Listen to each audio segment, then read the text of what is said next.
Amoureux de l'élevage, bienvenue dans cette nouvelle vidéo, les connus de l'élevage leader. Aujourd'hui, nous sommes du côté de Batier. Voilà.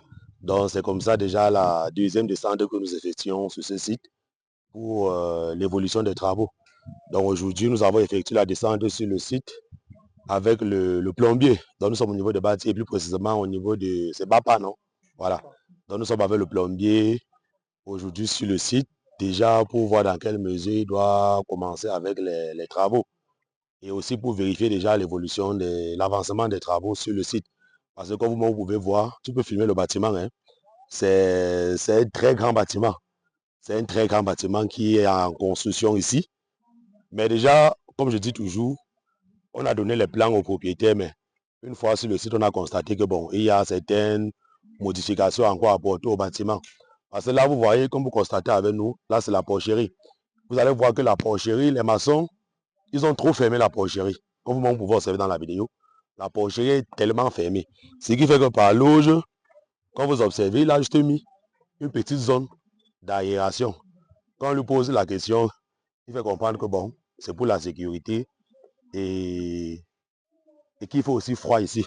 Mais où l'oublie maintenant, c'est que le froid est différent de la ventilation ou de l'aération du bâtiment. Quand vous construisez un bâtiment pour élevage, vous devez savoir que le bien-être déjà des animaux est primordial, c'est capital pour la réussite de votre projet. Parce que si vous construisez un bâtiment qui n'est pas aéré, où les bêtes ne sont pas aérées, vous allez avoir tellement de maladies, vous allez avoir les problèmes de croissance et tout ça. Donc c'est pour cette raison que déjà, ici, comme vous observez au fond, le bâtiment est déjà dans une barrière.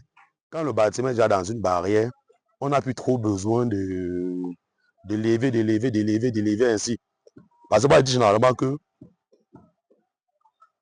les bâtiments que vous voyez parfois en Europe, les bâtiments qui sont fermés sont les bâtiments à ventilation dynamique. Ça veut dire qu'à l'intérieur, on a mis les pattes collées, on a mis les ventilateurs. Ça fonctionne un peu comme la voiture.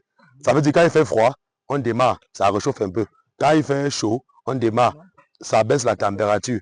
Maintenant, il y a les aspirateurs, tout ça dans le bâtiment. Maintenant, ici, on n'a pas besoin de ça. On a suffisamment d'espace pour construire les bâtiments ouverts. Donc, normalement, quand le bâtiment est déjà dans une barrière, la porcherie, normalement, doit être bien aérée. Donc, c'est pour cette raison qu'ici, nous avons proposé aux techniciens de voir dans quelle mesure il doit réduire. Il doit réduire. Quand vous voulez construire le bâtiment, pour l'aération, et que si vous voulez que ça soit fermé, vous mettez les antivols. Je présente généralement ça dans plusieurs vidéos. Vous mettez les antivols et vous passez le grillage ou les moustiquaires sur ça pour éviter que les moustiques n'entrent dans le bâtiment. Parce que là, quand le bâtiment est fermé, on aura les problèmes d'aération. Vous voyez que le bâtiment est très très grand. On est presque à 30 loges, c'est très très grand. Vous dites que le bâtiment doit être saturé, problème d'aération. Voilà. Donc ça, c'est le premier problème. Donc ça veut dire que ce que nous allons proposer ici déjà, c'est de voir dans quelle mesure il faut qu'ils descendent avec ça. Il faut qu'ils descendent avec jusqu'au fond là-bas. Ils descendent tout ça. Voilà, il faut qu'ils descendent. Oui. Maintenant, là, on va mettre les antivols et on passe le grillage ou les moustiquaires. Voilà, on va entrer. Bon, quand vous observez là, de l'autre côté, c'est... Vous voyez que ce n'est pas un petit projet, c'est un très grand projet. C'est le bloc administratif, le logement, les dortoirs pour le personnel et autres, ceux qui vont suivre ce projet. Voilà. Un peu. Même de ce côté, bien comme ça avec la caméra. Donc ça veut dire que les deux côtés, les deux extrémités, il doit ouvrir les deux extrémités. Voilà. Oui, il faut que le bâtiment soit aéré. Vous voyez que même ici, c'est complètement fermé. Autant il y a déjà une très grande barrière qui assure la sécurité du site. Voilà. On va entrer.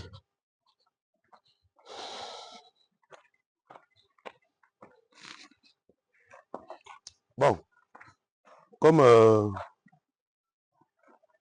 modification déjà pour l'intérieur au niveau des papins, c'est rangé.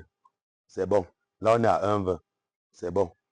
Parce que si on met à 1, donc ça veut dire 4 rangées, on sera obligé de passer une barre de fer. Certaines personnes, pour que le bâtiment soit même plus aéré, ils mettent 4 rangées, mais ici maintenant, ils ne mettent pas le papin. Ils mettent parfois une barre de fer, mais c'est un peu compliqué. Mieux vous mettre une fois 5 pour éviter que les animaux ne sautent d'une loge à une autre. Parce que généralement, dans tous les bâtiments, on met à 1 mètre les ports sautent, voilà. Tu peux venir mettre l'aliment là-bas. Un jour, tu vois que tous les ports sont au couloir. Donc ici, là, déjà, on va laisser comme ça. C'est bon pour l'intérieur. Pour ce qui est des dimensions des portes, c'est bon. Mais maintenant, pour faire les portes, parce que la vidéo, c'est pour envoyer justement au boss. Pour faire les portes ici, là, c'est mieux une fois les portes en fer. C'est mieux une fois les portes en fer avec le bon matériel. Je précise le bon matériel. Pourquoi? Parce que quand on fait les portes en fer, qu'on ne prend pas le bon matériel, la porcherie, c'est un endroit qui est en permanence en contact avec l'eau. Vous voyez que si le fer touche l'eau et que c'est un mauvais fer, qu'est-ce qui va se passer? Ça roule rapidement. Et non seulement que c'est un mauvais fer, parce que les animaux, chaque fois, ils sont en train d'effectuer le mouvement de pression sur la porte. Ça veut dire que si ce n'est pas le bon matériel et que ce n'est pas le bon fer, ça va lâcher. Ça ne va pas faire un an. Ça va lâcher. C'est pour ça que vous allez voir généralement, dans certaines fermes, on préfère travailler les bâtiments en U, les portes en U. Donc ça veut dire que là, on vient, on met les barres de fer là. On met les barres de fer en U comme ça là. Vous voyez? On met ici en U. Comme ça là. Maintenant, on coupe les lattes. Les lattes. On enfouit. Ou les bastings. On met à l'intérieur. Et ces portes là, généralement, sont très solides. Mais la seule différence, la seule difficulté, c'est que pour venir travailler, chaque fois, il va falloir que tu retires et que tu répiques. Donc, généralement, c'est mieux de faire une fois les portes en fer. Donc, ça veut dire que le propriétaire peut faire le choix entre les deux systèmes. Et maintenant, pour les portes, je dis généralement que les portes des porcheries, normalement, s'ouvrent de l'intérieur. Donc, ça veut dire que quand le porc essaie de cogner, la porte doit plutôt se fermer. Parce que les portes qui s'ouvrent de l'extérieur, quand le porc cogne, il voit que ça peut sortir. Oh. Donc, ça veut dire que quand tu ouvres là, il ne faut pas que le porc soit en train de sortir. Tu pousses le porc. Voilà. Donc, pour ce qui est des pipettes proprement dit, puisque c'est ça qu'il faut travailler pour éviter qu'on rate. Vous voyez. Quand on reste ici, ça c'est le couloir. Le couloir, ça veut dire que c'est l'endroit où il doit avoir les mangeoires. Ça veut dire que voici la position des mangeoires à l'entrée. À l'entrée, généralement, on met les mangeoires.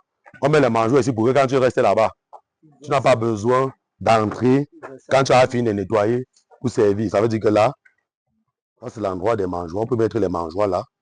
On tire encore là, on met les mangeoires. Pour ce qui est de la plomberie maintenant, pour ce qui est de la plomberie, on doit éviter que les loges soient humides à tout moment. Parce que les porcs eux-mêmes sont organisés. Vous voyez. Ça veut dire que si, par exemple, je fais un test, je mets peut-être 10 porcs dans cette loge ici là. Vous voyez. Si c'est 10 porcs dans cette loge, vous allez voir que entre eux, ils vont s'organiser. Quand tu vas revenir le soir, tu vas voir que les porcs là sont partis sur une place. Faire leur sel. Tu vois. Tu vas constater qu'ils sont partis sur une place pour uriner. Tu vas constater qu'ils sont partis sur une place pour se coucher là-bas. Le soir, quand tu vas venir, tu vas voir que tous les porcs là sont partis se coucher sur une place ensemble. Ça veut dire qu'ils ont leur air de couchage, ils ont leur air pour faire leur sel, ils ont leur air pour manger, leur air pour se reposer. Vous voyez un peu. Donc c'est pour ça que généralement, c'est aussi au propriétaire de la porcherie de savoir travailler ça. Parce que s'il travaille mal, parfois vous entrez dans certains porcheries, vous voyez, c'est toujours sale. C'est toujours sale parce qu'on a raté l'organisation de la porcherie. Et tout ça commence d'abord au niveau de la pente. Au niveau de la pente de la porcherie. Vous voyez, quand tu auras déjà la pente, ta porcherie sera toujours sale. Ta porcherie sera toujours sale. Voilà, donc ça veut dire que ici, pour la pente, tout le monde voit déjà la pente. La pente vient vers la sortie. Vous voyez, la pente vient vers la sortie. Et on évite de faire les pentes bizarres qui vont dans deux sens. Donc, les pentes qui, l'eau part là-bas, ça revient ici. Ça veut dire que quand le porc pisse même ici, là, il va falloir que ça ressorte directement vers la zone d'évacuation. Donc, ça veut dire que la pente sera comme ça. Et si la pente est comme ça, voilà, les pentes viennent comme ça. Tu vois un peu? Donc, la pente prend comme ça là. Et maintenant, quand la pente vient comme ça là, ça veut dire que les pipettes doivent être au niveau de la sortie. Au niveau de la sortie, pourquoi? C'est pour éviter que la porcherie soit mouillée à tout moment, pour éviter l'humidité. Parce que imagine que peut-être que tu viens ici, tu mets la pipette. Quand le porc boit, ça soigne. Tu vois que ça passe le temps à couler, à mouiller la porcherie. Pourtant ici, là, tu travailles tes pipettes sur ce côté. Voilà. Voilà. Donc ça veut dire que dans les loges maintenant, tout le long aussi comme ça du mur ici, c'est le côté des pipettes. On se comprend? Tout le long des murs ici, c'est le côté des pipettes. Tout le long de l'autre mur, Arrière, c'est le côté des pipettes. Voilà. Maintenant, le nombre de pipettes maintenant par loge. C'est ça qui est important. Ici, on a deux types de loges. On a les grandes loges comme celle-ci, qui sont les loges d'encaissement et ou de post-sevrage. On a les petites loges qui sont les loges de reproduction et qui peuvent servir aussi des loges d'encaissement. Donc maintenant, ici, pour les grandes loges comme ça, là, on va mettre 4 pipettes en bas et 4 pipettes en haut. C'est bon. Voilà, parce qu'une pipette, généralement, ici, là, ça c'est une loge de 30 mètres carrés. Ça veut dire que ici, là, 30 porcs peuvent entrer ici, là. Voilà. 30 porcs peuvent entrer. Ça veut dire que là, une pipette, 2, 3, 4. En bas. On se comprend. En haut, maintenant. En bas, ça veut dire qu'on a 30 centimes. C'est bon. Maintenant, on passe encore maintenant à 65 centimes. On met maintenant les deuxièmes pipettes encore. Donc, ça veut dire que la logistique doit prendre 8 pipettes.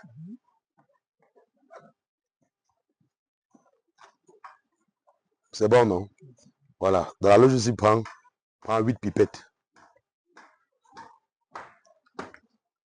La porte là, elle n'a pas besoin d'être là. Je dis l'autre porte là, non. Elle n'a pas besoin d'être là. Normalement, on doit fermer.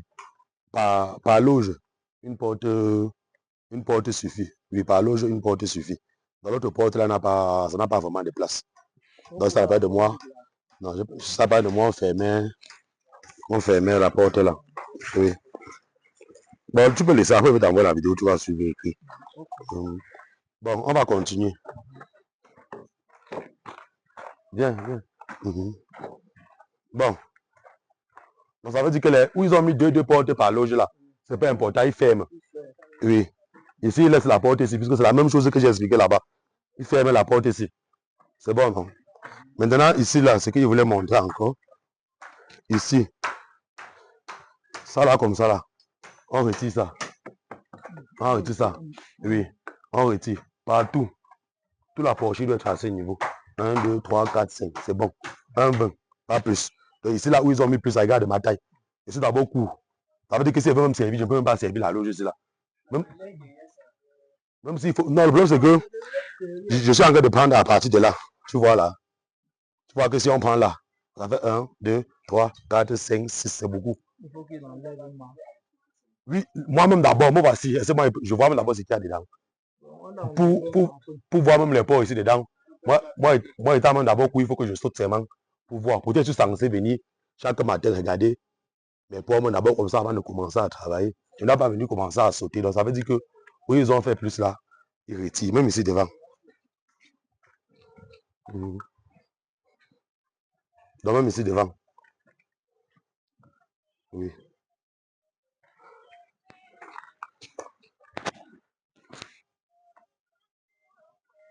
Oui, il retire ça.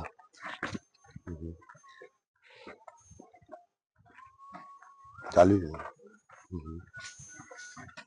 Ouais. Voilà. Donc j'entre ici là maintenant. Donc ici, je prends la loge ici parce que ça c'est une loge maintenant. Ça c'est une loge maintenant différente des autres loges. Ça veut dire qu'ici, quand on a c'est 22 loges comme celle-ci, non? Voilà. Ici maintenant, qui est différente des premiers loges où je te montre là. Pour ce qui est d'ici, pour les pipettes, j'ai expliqué, comme c'est le côté opposé, les pipettes sont dans ce sens. La pente dans ce sens. Les mangeoires à l'entrée là-bas. Maintenant, ici, maintenant, pour les pipettes, tu mets 2, 2. Donc, 2 à 30, 2 en haut. Parce que ce sont les loges qui servent en même temps de reproduction et d'engraissement. Et de post-sevrage. Ça veut dire qu'ici, là, je peux décider de mettre les porcelets que j'ai sevrés. Ils grandissent. 30 centimes. Oui, du sol. Du sol toujours. Oui. 2, 2. Oui. Oui. C'est bon, non? Voilà. Et on vient maintenant ici, là, on met un siphon de sang ici. Oui, gros siphon. Oui, pour envoyer à l'extérieur. Oui, c'est bon, non? Tu as des questions? Ça va? Dehors maintenant, oui. Quand l'eau là doit sortir. Oui. Quand l'eau là doit sortir, oui. Ça va prendre quelle direction? Normalement, dehors, il faut travailler les canalisations toujours maintenant avec la rigole ou avec les tuyaux. Bon, moi. Oui, bon, après on va aller dehors, oui. Oui. Bon, parce que dehors là, Oui. on a peur que chez le voisin, là-bas, chez le Oui. voisin, peut-être avec l'eau. Ce qui est ici, hein, le bâtiment il doit produire tellement de déchets. Et ça, c'est même pas la blague. Un grand bâtiment de presque 600 ports.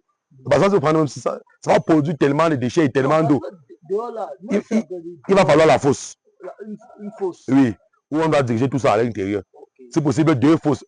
Une fosse de ce côté, une autre fosse de ce côté. Okay. C'est pas ce que je dis.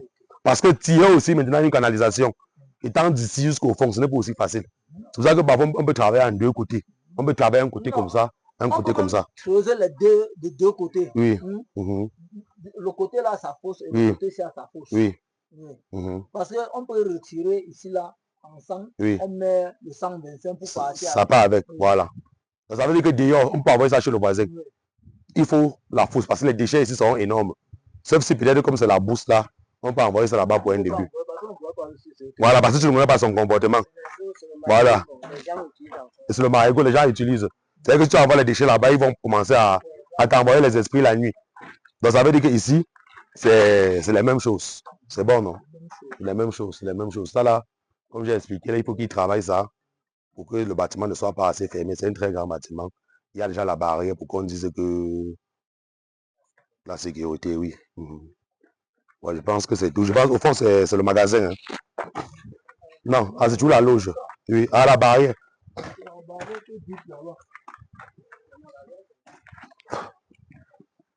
Bon, sinon, à part ce que j'ai expliqué là, tout le reste est bon dans l'ensemble. Hein. Tout le reste est bon dans l'ensemble. Donc, à part ce que j'ai expliqué là, tout le reste est bon. C'est très bon dans l'ensemble. Tu peux filmer comme ça. Tout le reste est bon dans l'ensemble. L'intérieur, vraiment, c'est OK. Oui, tout le reste est bon dans l'ensemble. À part les petites modifications là. Là aussi, le chef chantier me parlait des déchets qu'on va sécher. Oui, les déchets qu'on va sécher, on récolte. Ça veut dire quand le porcher vient le matin, non, il a toujours ses seaux. Ce que là, c'est plus que le nettoyage, non? Parce que quand il vient, que le porc a fait les sels là, il retire, il porte dans le seau, il sèche à un angle. Avant de laver le reste maintenant avec l'eau. C'est ça maintenant qui est séché là, maintenant qu'il charge dans les sacs, maintenant on envoie pour faire l'agriculture. Ce n'est pas les déchets là qu'on envoie dans la fosse, non.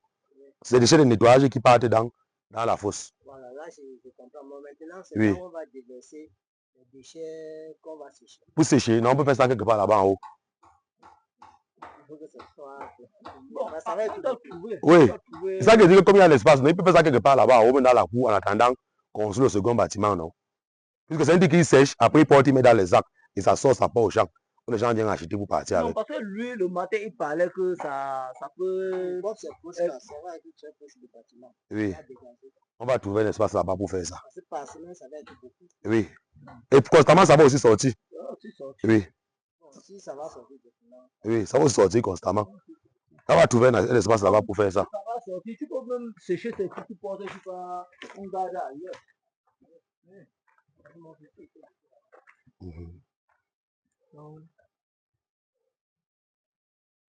Ici, là, on va mettre la pente jusqu'à, on va mettre le tuyau 125 jusqu'au fond. Oui. De deux côtés. Oui. Pour la canalisation des déchets.